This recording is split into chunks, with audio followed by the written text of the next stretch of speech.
खंड 2 प्रतिलेखन संख्या 28।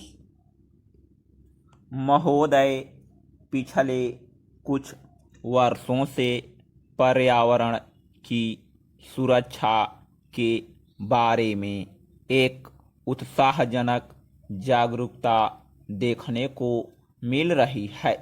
जैसे जैसे हम अपने विकास का खाका बनाने लगे हैं, वैसे वैसे यह बात अनुभव की जाने लगी है कि वह अपने बूते पर खड़ा रह सके और पर्यावरण की दृष्टि से भी उपयुक्त हो।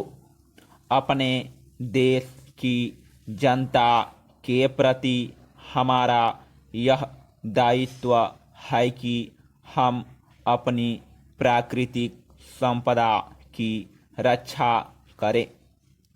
अपने प्रयासों द्वारा और यदि आवश्यक हो तो विदेशी टेक्नोलॉजियों का उपयोग करके हमें पर्यावरण के विनाश की समस्याओं को हल करने की चेष्टा करनी चाहिए। असल में तो मैं यह बताना चाहूँगा कि भारत इस दिशा में पीछे नहीं है, क्योंकि उन्होंने अब तक जिन टेक्नोलॉजियों का प्रयोग किया है वे विनाशकारी रही और उन्हें तुरंत छोड़ देने की आवश्यकता है। वे भी नई टेक्नोलॉजियों की खोज कर रहे हैं, इसलिए हम उनसे बहुत पीछे नहीं हैं। कमोबेश हम उनके साथ साथ ही हैं।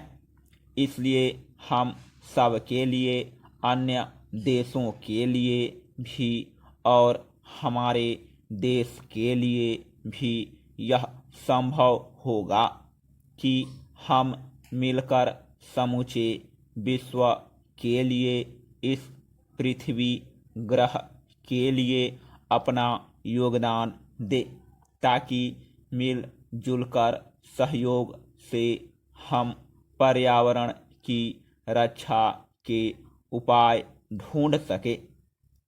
ब्राजील में 2 वर्ष पहले हुए विश्व पर्यावरण शिखर सम्मेलन में जिस कार्यसूची 21 को हमने स्वीकार किया था, वह इस बात का अच्छा उदाहरण है और मुझे विश्वास है कि इस कार्यसूची के अनुसार काम किया जा रहा है।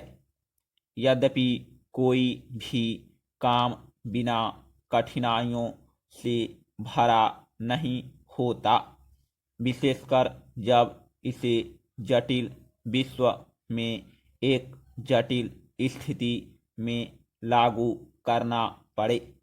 परंतु मुझे विश्वास है कि स्थिति आशाजनक है और यह आशा बढ़ती जा रही है और जहाँ तक विश्व के पर्यावरण के भविष्य का सवाल है, वह पहले जैसा अंधकारमय नहीं है।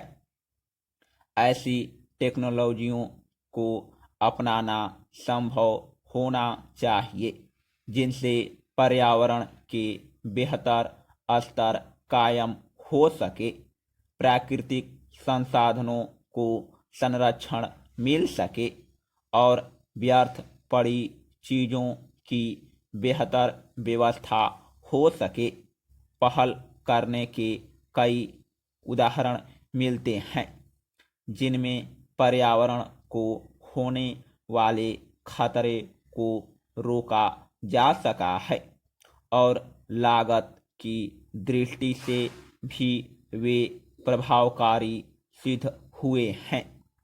इस बड़े चिंतनीय विषय पर विचार करते समय हम सबको मिलजुल कर प्रयास करना होगा। हमारी सांस्कृतिक परंपरा विशेष रूप से प्रकृति और पर्यावरण के प्रति मैत्रीपूर्ण रही है, इसलिए हम अपने देसी ढंग से भी इस दिशा में बहुत कुछ कर सकते हैं।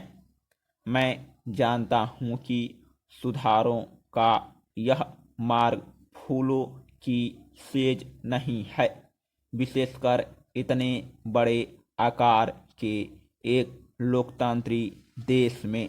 जिस देश ने भी इस दिशा में चेष्टा की है, यह उनके लिए बड़ा दुष्कर कार्य सिद्ध हुआ है। मुझे इसके बारे में कोई भ्रम नहीं है और राजनीतिक दृष्टि से भी इस